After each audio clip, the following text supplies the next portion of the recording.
Founded in 1846 by Jonathan Stratton, Centerville, Iowa, is a small Iowa town located just in the southern part of the state.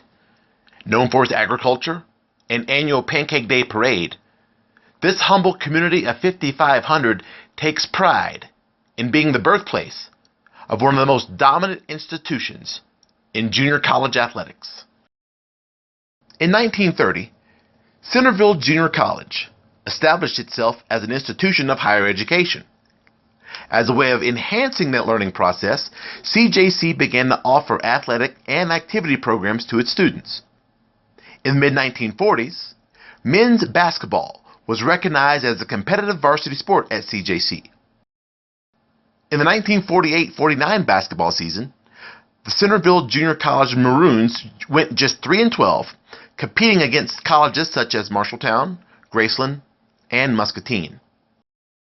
By 1968, CJC merged with the newly found Indian Hills Community College in Ottumwa.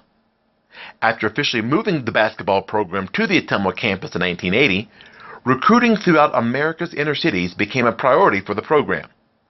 Finally, in 1997, the Indian Hills program won its first national championship. After winning it again in 1998 and 1999, Indian Hills became the first junior college program to win 3 consecutive national championships. While creating an opportunity for student athletes to continue their education at 4-year institutions, the 2013-14 Indian Hills basketball program remains unbeaten and are currently ranked number 2 in the country in the latest NJCAA poll. When you think of baseball in the state of Iowa, you may often be reminded of the phrase, "If you build it, they will come." The famous line from the classic 1989 movie Field of Dreams starring Kevin Costner and James Earl Jones. However, 25 years before Hollywood made the phrase popular, that philosophy was something a young man had already planted into the minds of a community and its college. Having basketball, as well as other sports already established, CJC attempted to embrace baseball in 1961. Within a few seasons, what started out with good intentions quickly began to look like something that was a bad idea. By 1965, Dean of Students Lyle Hillier was now searching for the program's 3rd coach in just 4 seasons. Contemplating whether or not to continue with the program, Hillier met 29-year-old Pat Doherty.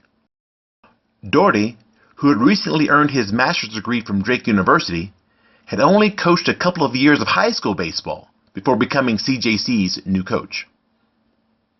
With the college adding a football program prior to the year of his arrival, budget restraints prohibited Doherty from recruiting players in his first year. His only hope was to field a team full of football players and basketball players who could fit into the 13 uniforms he found left in the storage unit. After borrowing some land, Doherty and his players got the material and built their own field in 1966.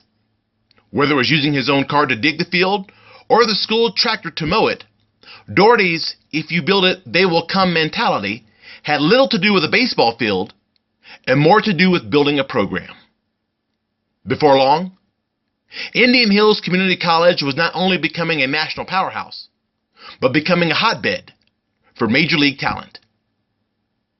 In the early 1970s, 9 Indian Hills players were selected in the Major League Baseball draft just from one team. After taking a scouting job in 1986, Doherty turned the reins of the program over to Centerville native Rick Matthews. After Matthews' successful tenure at Indian Hills, he landed a position with the Colorado Rockies in 1992. From there, the tradition was passed on to current Indian Hills head coach Cam Walker, who, in 2012, was inducted into the National Junior College Athletic Association Hall of Fame. Dozens of All-Americans, 11 Junior College World Series appearances later, the success continues to grow as some of America's top amateur talent attend classes at Indian Hills Community College in Centerville, Iowa. For successful coaches, baseball executives, and 17 Major League players will forever call Pat Doherty Field home.